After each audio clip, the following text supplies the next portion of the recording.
Hey guys, welcome back to my channel. This is Abby with Abby Reviews. This is going to be a retro review. This is going to be a retro review. We still at Dallas. We still on season 1. We at episode 14. I know it's been a long time, but I just felt it in my spirit. Hey, let's go back to Dallas and see what's happening. So this episode is called Survival. Child, I don't know what's finna happen.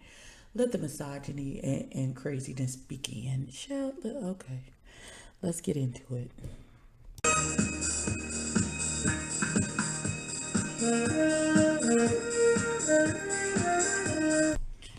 Not the episode start off with Bobby being a jackass to his wife because she had a job and she has to actually be at that job. And so that means that when he decides to get that wild hair up his ass and he got to go out of town, means that she got to go out of town so they can do the nasty in the hotel from their honeymoon. Sir, go sit down. And now he did say they'd been planning this for 3 weeks. Why you ain't tell your boss, oh, I got to be out because my husband playing, I got to go. It's called compromise, and they both need to learn what it is at this point. Now they finna get on this little raggedy plane. This don't look like it bode well. It just don't. Not the pilot. Stupid. Not the pilot saying to JR and Bobby, listen, this storm coming in is really bad. I think we should stay here one more day and then ride out tomorrow. Bobby is like, that's fine. What difference does it make one more day? JR talk about so daddy expects us to be at this meeting this afternoon with somebody and such. He's like, go up north and we'll skim around it. The pilot is like, skim around. And he looking at Bobby and Bobby is like, why are you taking the advice of someone who is not the pilot? You are the pilot, sir. You make the decisions. It's your plane. You are the captain of that plane. Why are you listening to this nigga who don't fly? Child, I wish the hell. I wish the hell. Not Bobby growing some balls and telling JR, because JR is steady riding him about, oh, he should have been in the meeting. And Bobby said, you run you in oil. I run you in construction. It's two different things. You mind your business and I'll mind mine. You was not needed in this meeting. He's like, well, you think he gonna give you a bid unless you remind him that he owe us money? And all this other stuff. And Bobby was like, listen, big homie. This all me. This me. This all me. Don't even upset yourself. Don't even get upset or worried about it. I got this. You worry about you, and I will worry about me. And he was like, well, if you control you in construction like you control your wife, you and the business is in trouble. Nigga.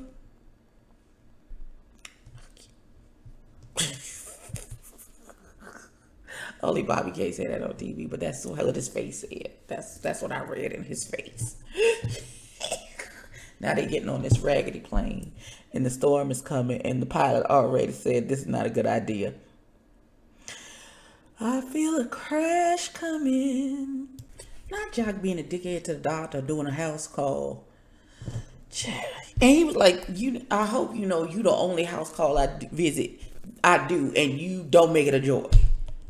So take it easy, bruh. For you have serious heart surgery. Calm it down. He's like, you know what it takes to run a spread like this?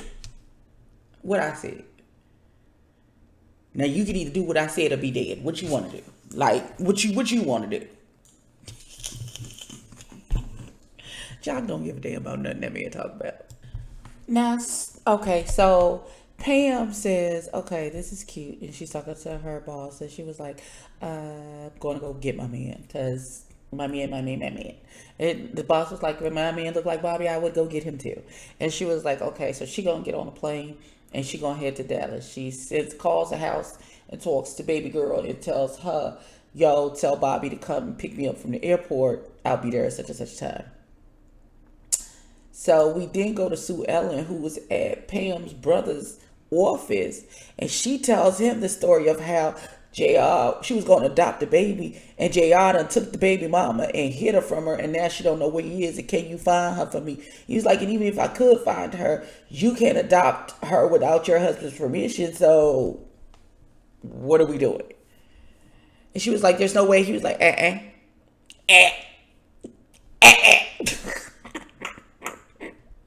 So he like, I'll buy you dinner, daughter, because that ain't gonna happen. Meanwhile, JR and Bobby's plane is going down. I know that pilot is cussing JR out in his head. I know he is, because I told your raggedy ass before we even got on this damn plane, this wasn't a good idea. But, okay, all right, we gonna see what happens. Okay, so the people called Miss Ellie and said the plane went down. Miss Ellie done jumped into Superwoman mode. She got helicopters looking for the people. She all in. What she not gonna do is tell her husband, who just had major heart surgery, that both their sons may be dead. She not finna do that. She done got the ranch man. I can't think of his name. That's the secret son, but we ain't got to that reveal yet. And baby girl, don't you fix your faces. Don't say nothing. Don't let Jock know that something is happening. We gonna figure this out. And then you go pick up Pam at the airport, and when she walk in this door, she better act like Bobby is just a few minutes late and not that anything bad has happened. Now, Pam is trying to get Sue Ellen on board, and Sue Ellen, of course, got a bad attitude because she was born with a bad attitude. Jesus Christ. And at this point, JR being dead is a good thing for her, because I know she's sick of him. She's sick of him. She's sick of their marriage. She's sick of all of it, and rightfully so. So we gonna see what happens. So the storm is so okay. So Miss Pam gets Sue Ellen together, and she goes to hug her. You know, in sympathy, both of our husbands are missing in a plane crash. And she's like, "Hey, I'm cool. I don't need that." It's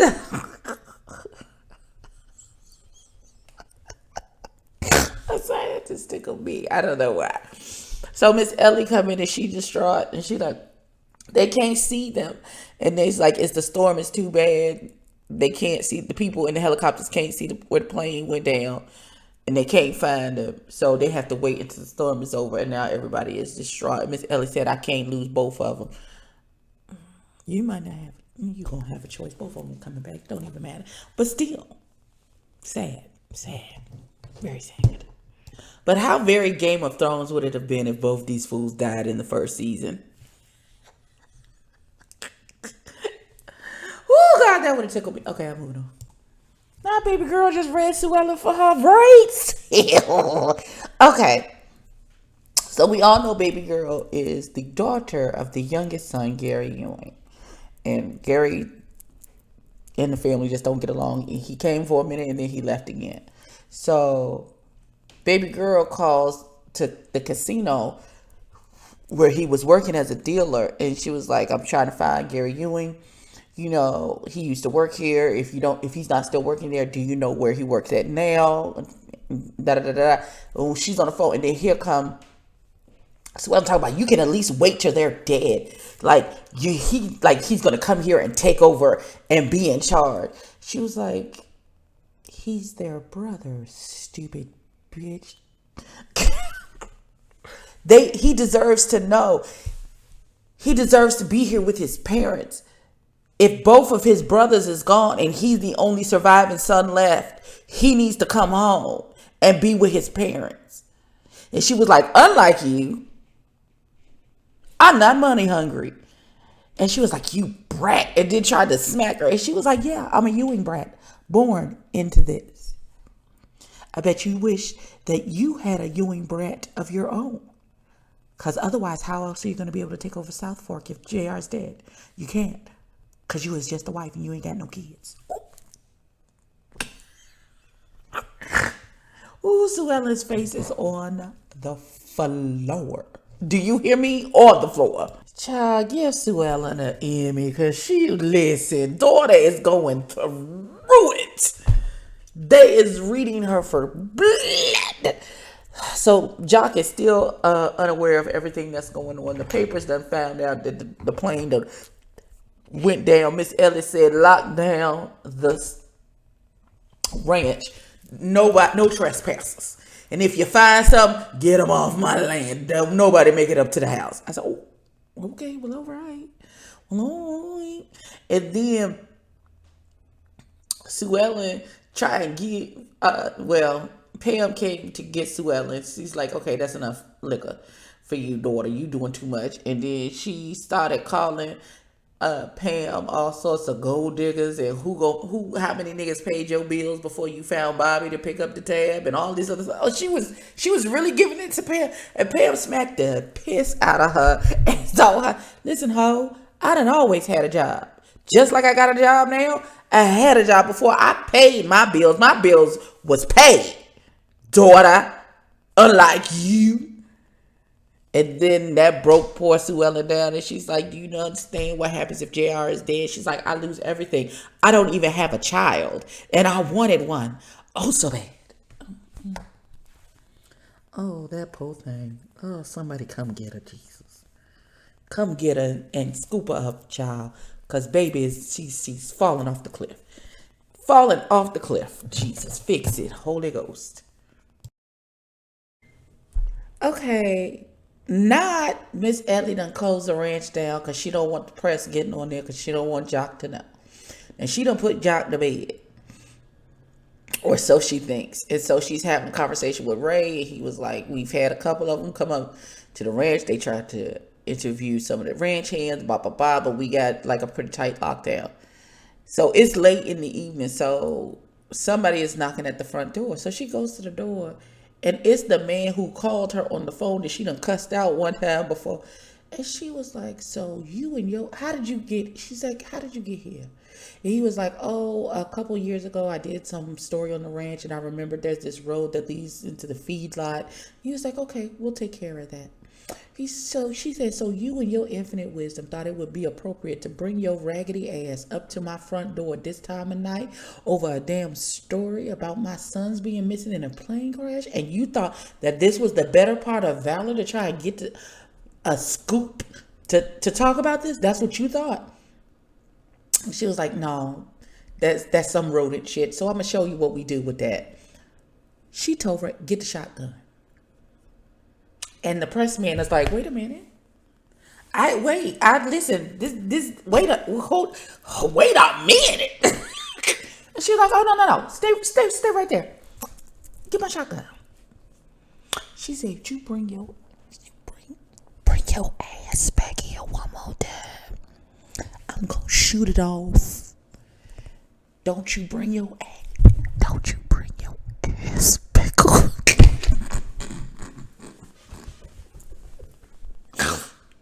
Miss Ellie she went straight gangster. She's like, I'll kill you. Please understand, I'll kill you. And then she was like, I'm worried about if my boys is dead or alive and you gonna come over here with this foolishness. And then guess who overheard all of that? Jock. Now Jock got the tears and his eyelid is trembling. He's like, why didn't you tell me? She was like, because I didn't want you to have an adverse health reaction knowing that our sons is missing and possibly gone. And so Mr. Jock pulls up his big dick energy and he tells Ray, he's like, well, the storm, cleared out and now they're sending out planes and stuff. And he was like, this is what I need you to know. He's like, when JR and I was fishing and hunting and stuff, we always went over what you should do. Like if you get lost and you got to wait for somebody to find you. He said, this is what I want you to look for. He's like, 3 flashes. He said, 3 gunshots, 3 mirror flashes, 3 noises. It's always 3. And he's like, and this is especially for you, Ray. Whether they dead or alive, bring my boys home. I said, oh God. Now I'm upset with Jock and Miss Ellie. So we gonna see. Hopefully they bring the children home. We gonna see what happens. It's a long damn episode. All right, so Ray finds them why it look like Vietnam, child, whatever. So he finds them, and they come home in the Griswolds station wagon. And of course, there's these lovingly long stairs. And then, of course, Pam runs to Bobby, and they're so in love. And then Sue Ellen comes sauntering over to JR. JR's like, I guess, bitch. And yeah, stop kissing me. Yeah. And and then they hug their mama and their daddy. He was like, I'm proud of both of you, and hugs the both of them. And Miss Ellie's like, I love seeing them like this. Now we can be a real family. Here come Sue Ellen talk about, what are you talking about? We are a real family. We're the Ewans.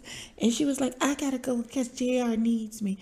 And Lucy, look retarded, not retarded, but smart assery, says she wishes. Sue Ellen can't catch a break this episode. And then everybody goes into the house, and that's how the episode ends. Baby shark, do. This was a roller coaster ride of emotion.